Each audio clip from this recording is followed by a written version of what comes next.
مشاكل الجي تي اي والجي تي اي بياكل زيت، والمواتير دي بتبقى حساسه جدا. النهارده جاي اعرفك المواتير دي بتاكل زيت، وخليني اقول لك ان انت السبب بتوصل موتورك بالشكل اللي انت شايفه ده. معانا الموتور ده مكنه جي تي اي زي ما انت ما شايف كده. المكنه دي ماشيه 150,000.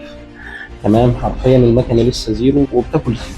تمام، خليني اقول لك ان السبب هنا بيبقى بسبب صاحب العربيه.